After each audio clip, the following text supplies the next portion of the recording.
All right, hello everybody. I got a special treat for you guys today. Hopefully, this is going to be the first of many in a series that I plan on doing. But today, I have an exclusive interview with the one and only Mark Walker from Blueglow Electronics. Mark's going to be telling us a little bit about his background, how he came into the electronics field, some current projects that he's working on, and what the future of Blueglow Electronics holds. He's also got a funny little story at the end, so stick around to the end of the video for that. Probably something you guys haven't heard before. So let's get this thing started. Sit back, relax, enjoy the interview.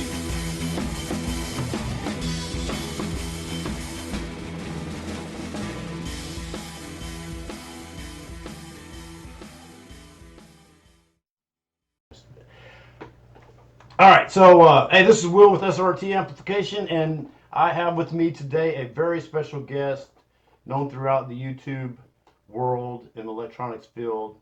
His name is Mark Walker from Blueglow Electronics. Mark, glad to have you with us. Hey, great to be here, man. All right, well, such a treat to have you on here. I know you have a lot of subscribers to your channel, and you have a lot of subscribers to your forum, which we'll talk more about later. But I just want to pick your brain today about how you got into the field and what you're doing with your channel at the current time and what the future holds. So I'm so glad that you're here with us today to answer some of these questions. All right. What prompted you to go into the electronics field in the first place? What was You your know, inspiration? it's a good question. It was a couple things that just kind of all came together. I grew up in the 70s and born in the late 60s. CB radio, ham radio were all hot hobbies back then. I was into that. It was interesting. Me and some kids from school, we kind of had this little club, a couple of us that were building model rockets. And I'm not talking about the little SDs ones you buy at the store. We were building big, big rockets, and we were ordering 50 pounds of sulfur and saltpeter and charcoal and whatnot. And I think today the FBI would come knocking on our door wanting to know what we're doing with this stuff. But anyway, we were doing that stuff, and one of the guys shows up to school one day that we were hanging out with, and he has this little electronic device. I guess his dad was some kind of electronics guy, and he had this little bug that you could hook up and listen in on something and play it remotely over FM somewhere else. And I said to him one day, I said, "Hey man, any chance I could borrow that thing for the weekend?" And he was like, "Yeah, sure." So by Monday morning, I had built my own. I reverse engineered what he sent me. I went down to Radio Shack. I bought the stuff. I etched my own little PC board. You can see my initials here on this thing. Etched my own little PC board. And went back into school Monday. I handed him his back, and I said, "I think I like mine better. Get more range out of it," kind of thing. And so it was just the tearing it apart and reverse engineering it. And from there, it just kind of snowballed, and I fell in love with this stuff. Something about the fact you can't, either civil, mechanical, electrical engineering, civil, mechanical, you can kind of watch the stuff move and know what's going on. Electrical, you can't look at this thing and know anything. And so there was always an element of mystery and what's really happening here. And it just drove me to want to learn more and more, and what's really taking place behind the scenes there. So, Absolutely. How old were you when you built that again? oh man, I'm guessing sixth, seventh grade, maybe 11 years old, 10, 11 years old, something like Nice, that. nice. Yeah. Yeah, so you knew you were going to do something in the electronics field at that time if you were able to do that then. Awesome. Yeah, I was hooked. So, the electronics field is very broad. There's, everything from computers to, you name it, power quality, power monitoring, everything like that, and everything in between. What is it Yeah. about the electronics field that you really enjoy, and what do you like the most about it? What? You know, I think it's constant learning. Because I don't care how much you think you know about electronics. I promise you, there's a field of electronics that's not your forte, and there's more to learn. I would like consider myself probably an analog electronics guy. Somebody brings me a digital synthesizer or keyboard or something. It's not my thing. but it interests me. The same with, the whole Adreno side of things. There's just so many avenues you could get into, you know, the whole manufacturing PLCs, things of that nature. I'm no expert at that stuff, but it intrigues me. So every once in a while, I'll dive into a little of that just to kind of learn it. So it's a field that's pretty broad, and you'll never be bored, I promise you. Oh, absolutely. Um, so you're into electronics, you're doing all this stuff, and then 5 or 6 years ago, you tell yourself, "Hey, I'm going to start putting this stuff out on YouTube." What was the spur for you to do that? What prompted you to do the YouTube thing? Yeah, so oddly enough, my first YouTube videos, a couple of videos had nothing to do with electronics. Me and my son were running a record label. We were just, going around to local clubs and watching small bands, and we'd say to these bands, "Hey, interested in having something for your merch table?" And they were like, "Yeah, yeah." And we would, we'd get a recording of them somehow and press, 100 copies of something. We'd give 25, 30 copies to the band. The rest of them we'd turn around and sell them online. Some of these local band kind of hangouts, and we're just having a lot of fun with it. So some of my first videos were around, the releases of some of these records. But then, I was just doing my thing. I was just on the bench. People were bringing me stuff to restore, repair, or I was buying stuff and restoring it, repairing it. And one day, I was out online looking for a YouTube video to help me with this friggin' Dolby 99 dB little board that has all the vias in it. That's a total pain to work on. And so I'm trying to find out, is there some magic here, some tricks that the people that have done this many times have learned, so I'm not stumbling through it the first time, And there wasn't a video, so I thought, well, heck, if I'm going to stumble through this thing, I'm going to make a video while I do it. And so I made that one. I never ended up publishing that video. It was so crappy. I was holding the camera in my hand, and honestly, I was learning on this Dolby 99 dB board at the same time, so I was winging it, and it just never turned out to be a great video. Later down the road, I ended up making a good video on that. But anyway, it's kind of what it got me started, and really pushed me into, well, let's get a good camera, maybe a microphone. My first 20 videos, freaking horrible. I can't even watch them. People kept saying to me, "Mark, you need to get a stand and quit moving your hand around." And I'd watch them, and I'd be like, "Hey, I can make it out." But you need to, if you're going to get into this, just out of the gate, there's a few tips you need to follow. Get a good mic, get a good camera, get a good stand. Don't make people motion sick when you're making your videos. And it's a little regret I've got there on the first few videos, but after video number 20 or so, they get pretty good. Yeah, so everybody's looking forward to those lost tapes of Blueglow. So Yeah, I've uh, probably still got some outtakes. I'll make an outtake video there one you day. go.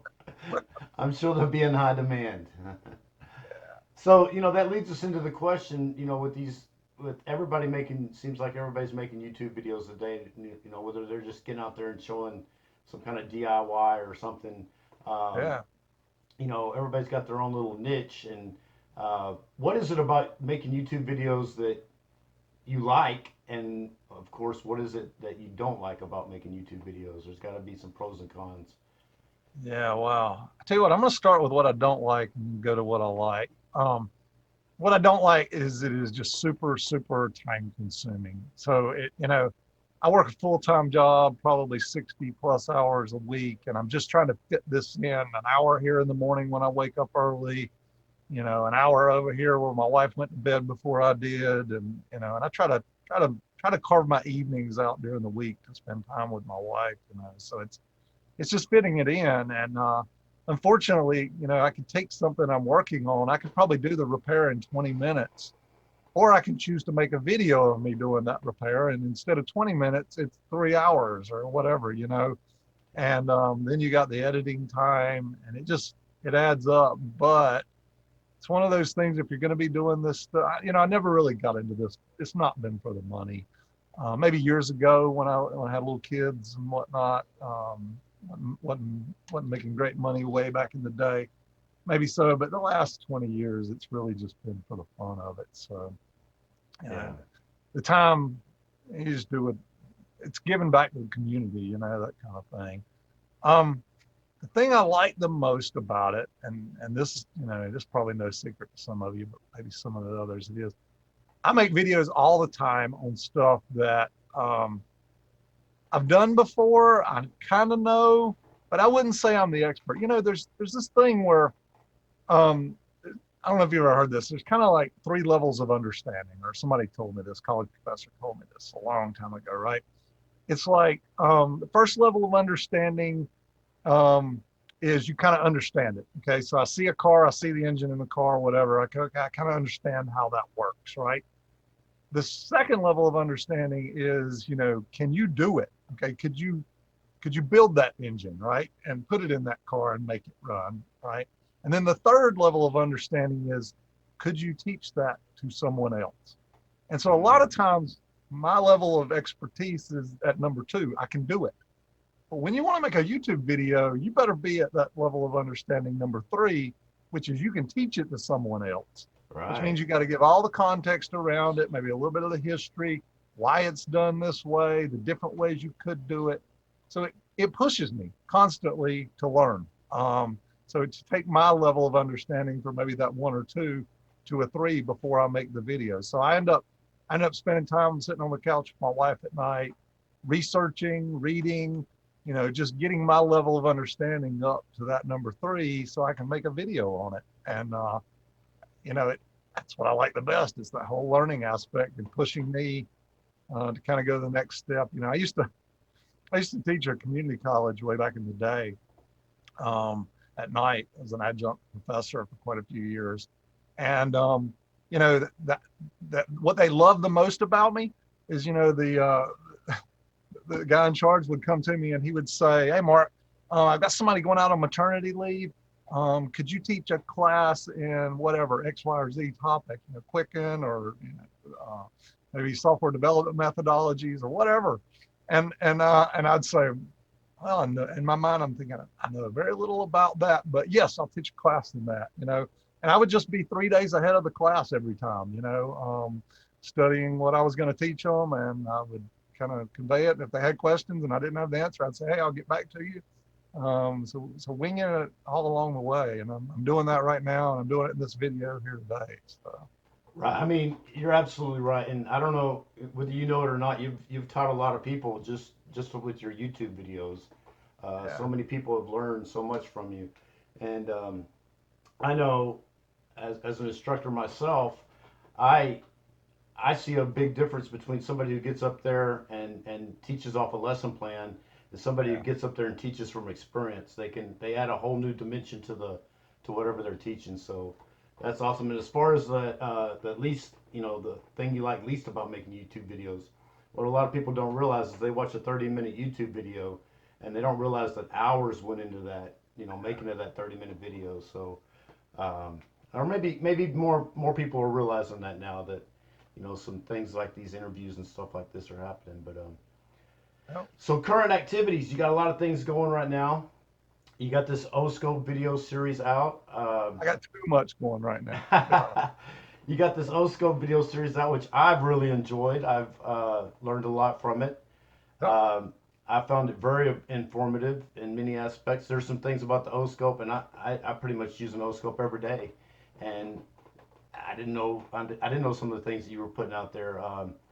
So that leads me to my next question. When you're putting together these series about, O-scope or, frequency generator or whatever you're doing, um,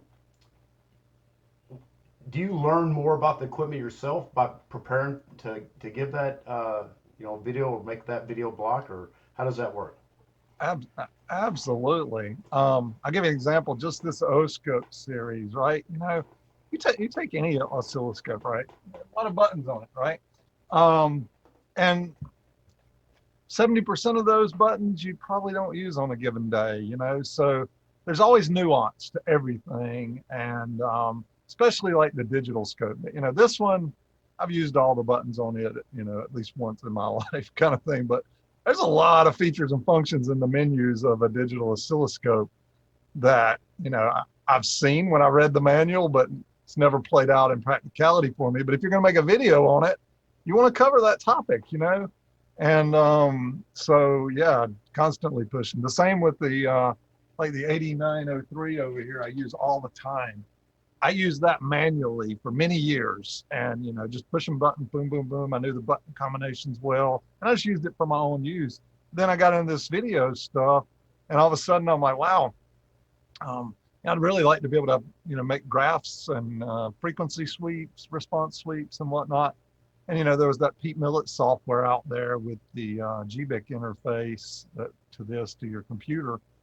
And, you know, guess what? I decided I was going to go out and learn all that. And, but, you know, if it wouldn't have been for the YouTube videos pushing me, I might would have just still be pushing buttons and reading, you know, off the display itself. So, yeah, it pushes me every time to learn more about things.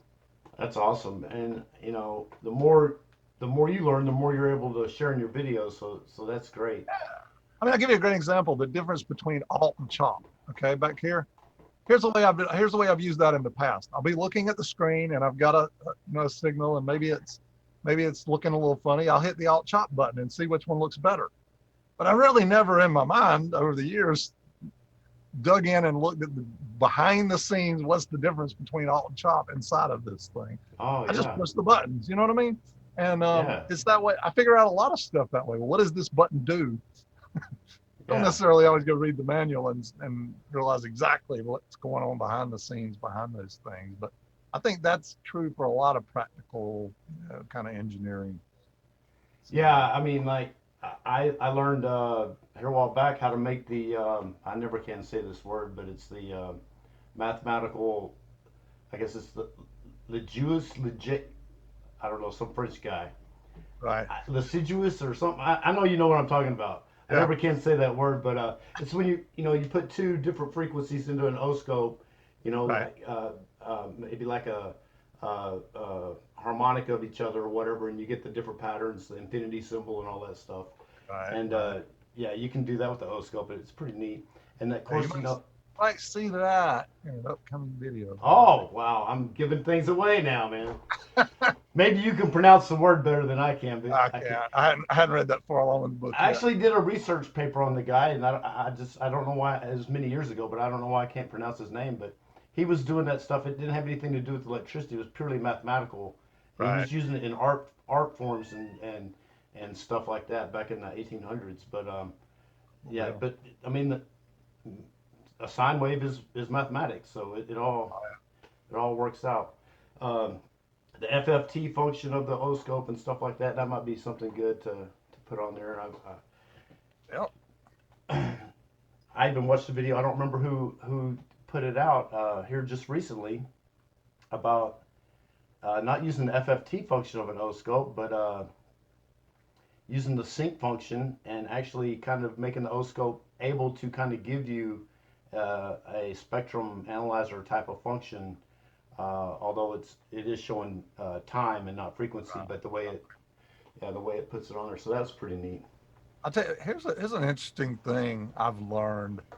Um, there were tricks and techniques that people were using back in the 40s and 50s that people have completely forgotten about now. It's like became a lost art, and people rediscover these things from time to time. You know, Oh yeah. it's especially in amplifier designs and whatnot. People are like, you know, hey, check out this new design here, and I'm like, nah, that's a variation of the Lofton White, you know, that's Yeah. been around forever. You know, Yeah. you just happen to stumble onto it, kind of thing. You know, I was going through some old Navy manuals from back in the '60s, and they had right there in the manual how to build well, we call them an octopus circuit, but it's basically a, a trace. I don't know what you call. I'm losing my.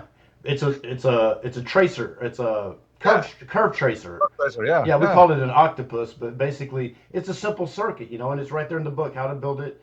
You can stick it on your O-scope and get current and voltage, and well, you're looking at two voltages, but one of them is a reference of the current. So you basically, you can test all of your devices and stuff like that. And I was like, wow, they were using this back in the '60s with this simple circuit. Now they make things that you know put on your oscope to do that with. So I'll tell you a funny one. When I was in electrical engineering school, you know, we thought, you know, us kids that were always smarter than the teacher, you know, that we knew everything about the oscilloscope. We learned that. I mean, it was one of the little small Tektronix, and so one day he comes in and he hands us a piece of coax bundled up, like RG58 or RG8 or something. And it was bundled up. It's probably 50, 60 feet long. And he handed it to us and he said, without digging in your books, without this and that and the other, I want you to tell me how long this piece of coax is oh, using a function generator in your oscilloscope. Right. And we're like, we don't know how to measure distance with an oscilloscope, you know. But really, you know, it was a TDR, a time domain reflectometer, yep. that he let us muddle around for 15 or 20 minutes and look like idiots. But he was making us think. And the next thing we know, he showed us how to hook it all up and shoot the signal down the coax and measure the signal that bounces back from the other end, and measure the time difference between them and the velocity factor of the coax and whatnot. Next thing you know exactly how long that piece of coax was. And but it's stuff like that. You know, I started out with a 2-year associate's degree, and then I moved on to a 4-year engineering school. That's the kind of stuff that happens in a 2-year associate's program that you're never going to see Oh a no, professor bring into a 4-year class. So you're right. You're right you about that. pretty good hands-on stuff there. Yeah, we use the TDR in my field to find faults in high voltage cables, so Yeah, you can find the fault there. So, exactly. all right, so you got this 300 Bravo stereo amplifier that you're putting together. You got the chassis and all that stuff we saw in a previous video. What's the update on that? What do you have on that front? Man, I wish I had better update. It's just time, you know. So that's one thing I've learned, man, is don't rush this stuff.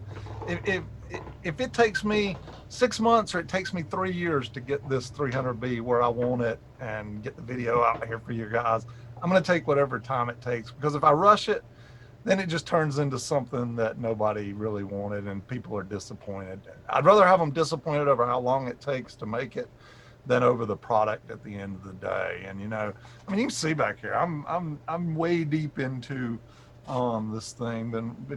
Got the chassis made. Big shout out to Larry, you know who you are, for helping me with this chassis and whatnot. But you know, I'm just playing around with things. I'm trying different. It's like, could I find a schematic online and build it and then show you guys how to build it? Yeah, but that's not what I'm trying to do here. I'm trying to make a really good 300B amp that's, you know, maybe a little different. You know, all the difference in these amplifiers is in the nuance, right? I mean, you single-ended triode design, it doesn't vary a lot from amp to amp, but you know, feedback circuits, you know, biasing circuits, you know, loading circuits, those kinds of things matter, and the devil's always in those fine details.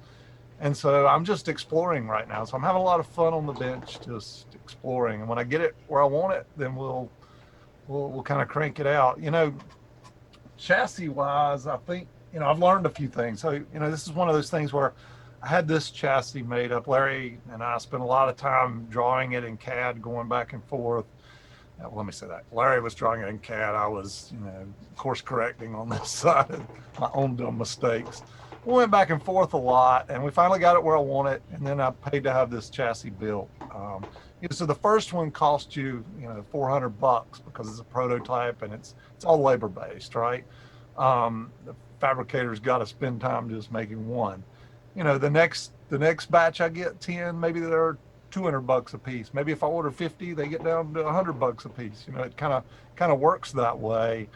And but you know, I'm glad I built just one, because right out of the gate, you know, I'm learning things like, well, God, I put this choke right here way up at the front, and I can't even get a nut driver in there to tighten down the nut on the front. So I need to slide the choke back, you know, maybe 1/8 of an inch or a little more.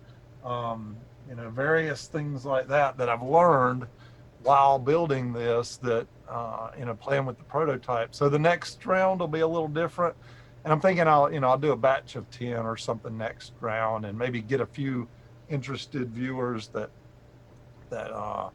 you know, kind of help me beta test at that point, we'll call it.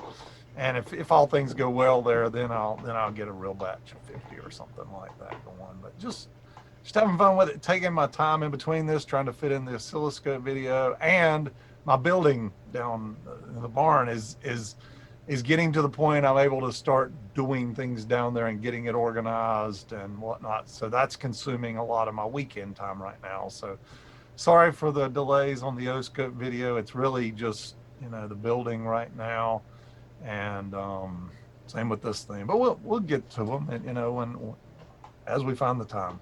I think the benefit that a lot of people probably don't see that on this 300B project is that you are actually doing all the trial and error. So, like you said, a lot of people can go out there and build their own uh, from a kit or whatever, but they're going to find they're going to be running into some of the same problems that you've run into and have already fixed it. And so, by you doing all this work, you know, previous, they can learn from all of that, and they'll have a product that they can just build themselves, and all the bugs maybe, or at least, you know, Yeah. 90% of them at the beginning will be out of it. So that's a benefit right there. Yeah, I'll tell you one thing I'm trying to do with this though that'll help. You know, I wish I could have done better in some of the other videos. Is a international power transformer. So the power transformer in this, the model I'm using, you can order. You know, when you go to order the transformer, you can order the U.S. version or you can order the international version. They're same size. They both drop in, and you'll be able to use them. And you know, unlike the KT88 build I did, there really wasn't a direct equivalent international transformer there, and people ended up trying a lot of things on their own. And so this, I think, will help be a much better kind of just worldwide solution per Well, se. and that's you got to think about that when you're a worldwide celebrity like yourself. I don't know about that. I don't know So, if they can understand Southern. They might understand English, but I speak Southern. Um, so you got this Blue Glow Club now. You started yeah, about a month and a half ago, and it's really taken off. A lot of people on there sharing ideas and everything. What are some updates with that? yeah. And you know, it was one of those things where every week I would get emails. You know, maybe some days it's 20 a day, some days it's 5, some days I get on the weekends I'll get 25 or 30, and I just can't respond to all of them. I can't keep up, for one, and two, a lot of the emails I get are the same questions over and over and over, right? And so now I'm able to reply to people saying, hey, instead of me asking this question here, why don't you go post it in this? And I'll give them the link to the forum or whatnot, a specific forum. I said, why don't you post it here? That way I can respond to you and I can respond. I mean, and then other people down the road can see that. And by the way, I don't have the time to keep up with all these questions I'm getting. So let's use the value of the community. And by the way, the answer I give you may not be the best answer for you. You know, it's good to get input from 3 or 4 other people that have tried other things. I may say, well, this is how I would do it. And somebody else may say, well, I've done it Mark's way, but I've also done it this other way.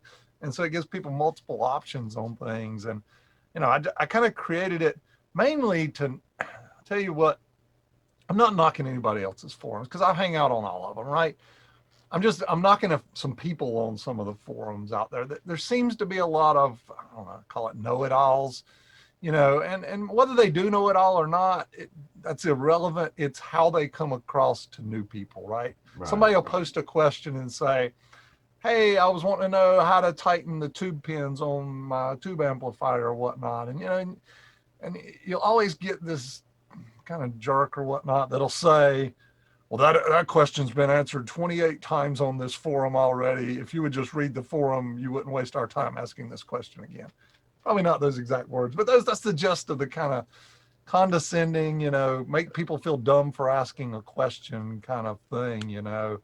And Or you if know, you I don't know just how to tighten tube pins, maybe you shouldn't have a tube amplifier or something like oh, that. exactly. That's exactly, Yeah. yeah, Yeah. exactly, exactly. Yeah. Right. Oh, that's exact. You get it. Yeah. You've seen it. And I'm like, God, these people are trying to learn. They're asking Yeah. questions. You know, I'm a firm believer there's no dumb questions. There's only dumb answers. And so I was just trying to create a forum that was free of that kind of stuff, you know. So people could ask the most basic, maybe they don't even barely know how to ask the question. Because I read some of them and I'm like, are you sure you know what you're asking? But then I step back and I go, God, I was probably there one day. Right. And so I'll ask a few clarifying questions first and get them to respond. I do try to make people put a little effort into it. It's like they ask a question, they want the instant response. I like any good teacher would do. I like asking a few probing questions to get a little more context, make them think, so sometimes by the time I give them the answer, they've already figured it out on their own.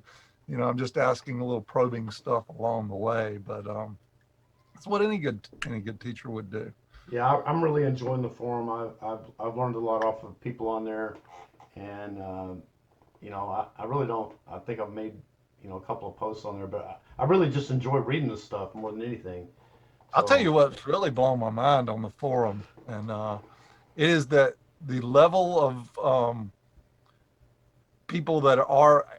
I had this assumption that the people watching my videos, that the vast majority of them were somewhat beginners, and they were looking for me to really break it down easy and slow, and and take them along on the journey. What I found is I've got a ton of viewers, and they probably know way more than I do, or they've got more experience than I do in certain things. And so I'm seeing people reply out here. I'm going, wow, I'm glad I've got these friends around me because I'm learning stuff from them too. Kind of to your point, yeah, So there's I think that you have a lot of people that follow your channel that are very adept in electronics per se, but not in audio per se. right, yeah, So they understand the whole theory and everything, but they're not. They're maybe they're just getting into the audio stuff and like that, and that's why they enjoy your channel so much. yeah, But could be. it's not that they're. I know you get a lot of comments about and you're gonna get it from both sides. You're gonna have those people that say, hey, you went way over my head, and you're gonna Right. have those people that are saying, hey, you're going way too basic for this Yeah. audience. But I hey, tell you, as long as they hang around my channel, they're going to get kind of that middle ground. yeah, Um, I think you do a really good job of keeping both audience members engaged. So excellent. So what are your future plans in the field of electronics aside from the YouTube stuff? But just yeah. more audio gear, or you plan on branching out into something else? What's the Um, that's a good question. Couple things. One, I'm hoping to retire here in a few years. I've been fortunate to have a long corporate executive kind of career most of my life, and so hoping to retire. 55 years old is my goal.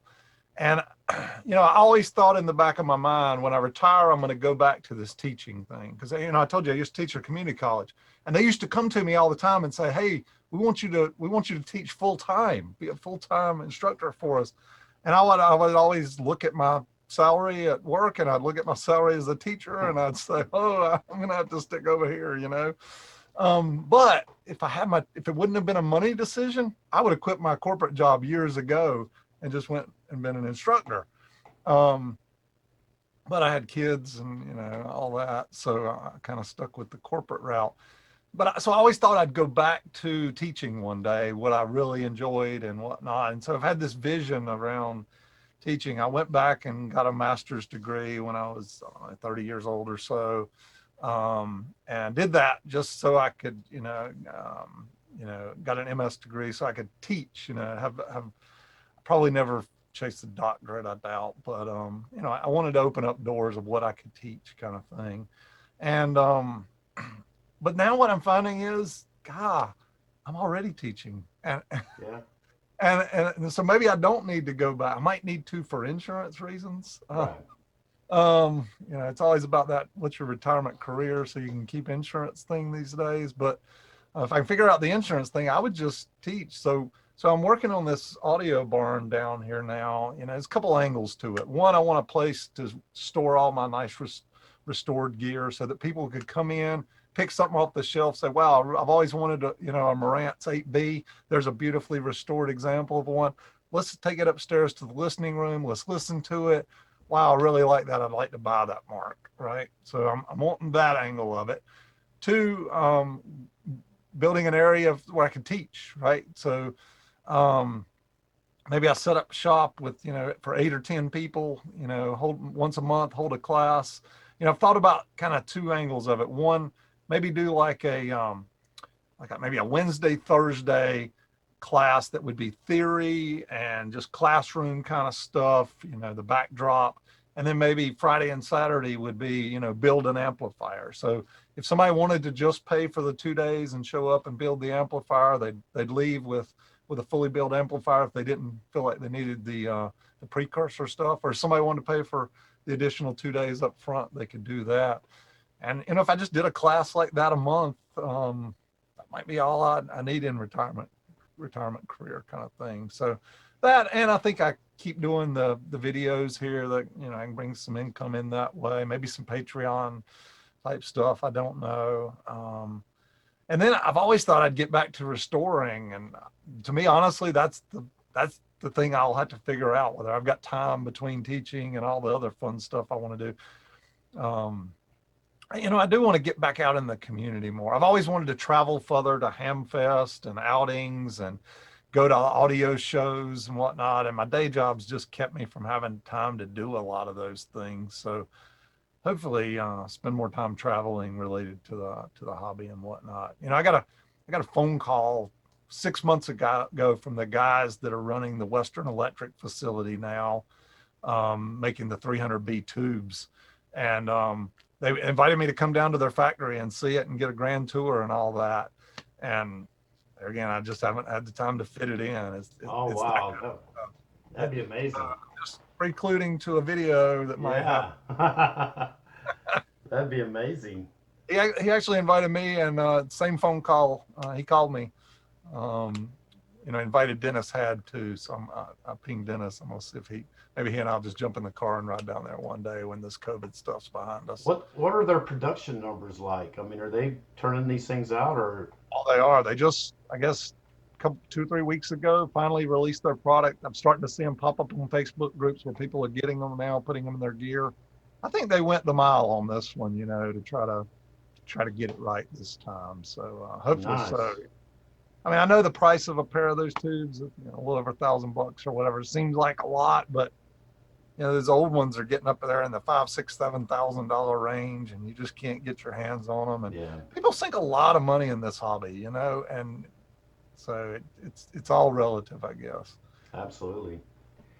So, what are your future plans with social media, with YouTube? You plan on sticking with YouTube or branching out to other social media sites, or what's the plan for that? Yeah, I catch a lot of grief for Facebook. People, I'll say, check out my Facebook page, and I get some people saying I don't do Facebook, but it is, I've about abandoned all my friends on Facebook and family for that matter. It's really a place where you go to hop for hobbies, and hang out around cars or electronics or whatever. And so I'll probably keep doing that. I don't know if I can keep up with all the Instagram, Twitter, TikTok. I don't know what's tomorrow. Every other year it's something new, kind of thing. But if that becomes where everybody's at, then I'll go there, kind of thing. And what I really struggle the most is the paid content versus the free content. I'm going to try to keep this as free as long as I can. And after I retire, if I can afford to keep it free, I'll keep it free. Teaching classes down here that's a little separate, in my mind. While I'd love to hold free classes at my house all the time, there's cost in putting stuff like that together and the materials and whatnot. And, we all need a little extra spending money for the next Hamfest or whatever you want to buy on Barter Town the next day or whatnot, A lot of people I've heard people, they say it's annoying to have ads pop up while they're watching YouTube videos and everything like that. And I mean, it's like anything else. You can't watch free TV and not have an advertisement come in, every 15 minutes or whatever. So, my suggestion to those people is just pay for a premium membership on YouTube where you don't get the ads. It's not that much a month, and if you're an avid YouTube viewer, it might be worth it for you. So, just a little advice out there for people, but. I don't make a ton of money off of YouTube videos, a couple $100 a month kind of thing, but I use it back into, I use it to pay for solder and the chassis and and different stuff, new cameras, new microphones, you know, it helps. And I could cut it out and it wouldn't break the bank, but you know, it's one of those, to your point, you know, nothing in life is free. I wish it was. And my guess is even if I cut it out, sooner or later, YouTube's going to stick it in there for their pockets anyway, you Oh know. yeah, somebody's gonna get it. That's for sure. So nothing to do with Patreon or anything like that in the future, or have you thought about that? I thought about doing an electronics 101 course from beginning to end, all leading up in. So when I went through electrical engineering school, it was all solid state electronics, right? They mentioned tubes in a few books, but there was no theory, there was no design activities around tube gear. So I had to learn that on my own, right? And so it's just something hard to get these days is all the tube theory and the design around tube stuff. And so I've often thought I'd make a series that led up to that and went into almost like you went back to 1963 and went to a electronics class. I've thought about doing that on Patreon, but then I got this idea of doing the classroom down here and maybe 2 days of that. You know, I'm writing a book, and it's out of necessity. It's going to be my textbook for if people show up and take the 4-day class. They're going to get something to take with them. So it's going to be a little bit of a 101 tube design, theory kind of manual. So I don't know. I'll stay away from the paid stuff as much as I can, and if I don't know what the future holds. I may need the money one day. I don't know, but Yeah. right now we're doing okay. I So think I think that'd be a great. I mean, Patreon has turned into more of the way I look at. Well, of course, it's going to be infiltrated probably soon by no telling who all. But right now, it's more of a professional type of yeah, something where somebody they go there expecting because they're going to pay for it, expecting to get quality stuff. So I wouldn't feel bad if I put out some quality stuff, put it on Patreon. I wouldn't feel bad about charging people for it because it is your time. And yeah. I'll tell you what bothers me about Patreon that's kept me away the most is I feel like I'll give you an example. I put out videos 1, 2, and 3 or whatnot of the oscilloscope series, and I was cranking those out, every week or every other week. And then, the last month, one weekend, my son flew home from New York City. The following weekend, we had one of our family dogs pass away. It's just been stuff on the weekends that have gotten in the way, and I don't feel like I've got to find time to make content. If I skip a month, I don't. It's not like I owe anybody anything. I'm just doing this out of the goodness of my heart.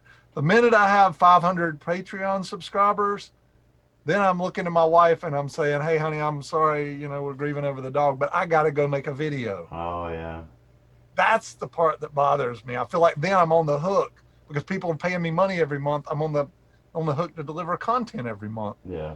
And I don't, dude, I got enough stress in my day job and commitments and So I don't know if demands. you know this or not, but they actually have a plan through Patreon now that you pay by the video. So Oh, wow. you can pledge like $1 a video. So if somebody puts out more videos, they make more. If they charge Huh, you more. And actually, actually got I donate to Uncle Doug, and I think I give right. him on his Patreon site. I think I signed up for $1 a video. So Okay. That's he cool. may put out 4 videos a month, so that's $4. If a lot of people are doing that, if you put out more videos, you make more. If you put out less videos, you don't. So they got a kind of a flex plan there. So I do hate the fact that it bifurcates the viewership. So I'll give you an example. I've been wondering where's Uncle Doug's YouTube videos. Well, now I know he's busy over on Patreon, right? So yeah. it's like viewers have to follow multiple avenues now, and So I don't know. Uncle Doug's got it right though. I will give him props for this. He does a video that he releases both on YouTube and Patreon, but Ah, the Patreon video has got bonus stuff. So gotcha. he'll do other things on there as far as like audio tests and stuff like that or whatever. He'll have the high def sound or something. I mean, he'll do something that's different that the I like YouTube that. videos don't get. So There again, if I had the time. yeah, yeah, yeah, exactly. So, Mark, this kind of wraps up the interview. I think is very informative. I think a lot of people found out some things that they probably didn't know.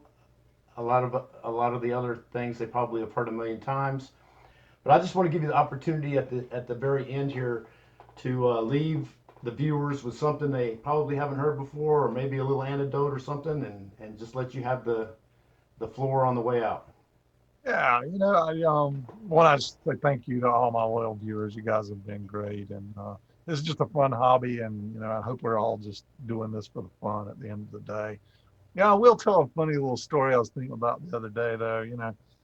Back when I built this thing, I went down to Radio Shack. Well, after I got further into electronics, I found out there was this shop near me down in a city called Concord. It was a Mac Vector shop. And they sold a lot of electronic components, wholesale, this, that, the other. So anytime I couldn't find something at Radio Shack, I was going down to this Mac Vector shop. So I go in there one day and I'm shopping around. I'm getting some resistors, this, that, and the other, and this police officer comes in the door and says, "Does anyone in here own a little gold Mazda RX-7?" And I was like, "I do." And he's like, "Your car just rolled across the 2-lane highway out here and crashed into a building on the other side." And my handbrake thing had popped out. At any rate, it's one. I was just driving by that place a week or two ago. It's not there anymore. I mean, the building's there, but the shop's not there anymore. And I just happened to think about that story. It's Wow. stuff happens.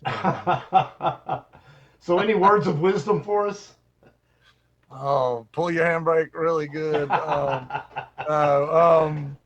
Just the thing about this hobby is it's all about learning and it's all about having fun. And if you ever find that it gets more burdensome than those things, step back and re-examine. The other thing I'll say real quick, sometimes I've been working on something or build something and it doesn't work. And there is huge value in stepping away for a few days. Sometimes at 2 a.m, you'll wake up and you'll have clarity to, oh gosh, did I forget to connect this or that or whatnot? Sometimes you just get too close to what you're working on. And you can't see the forest for the trees. Take a break, set it aside. You may come back to it in a week and bam, just like that, you fixed it. And I don't know the psyche in our mind that makes that work, but I've found it to happen over and over and over. So good tip for you That's guys. good advice. Yeah, sometimes you just have to sleep on things. Yeah. Well, Mark, I appreciate it so much. Thank you for this interview, and till next time. All right, man. I appreciate you for doing this. I think what you're doing here is great, man. Thank you very much, Mark. All right. See you, man.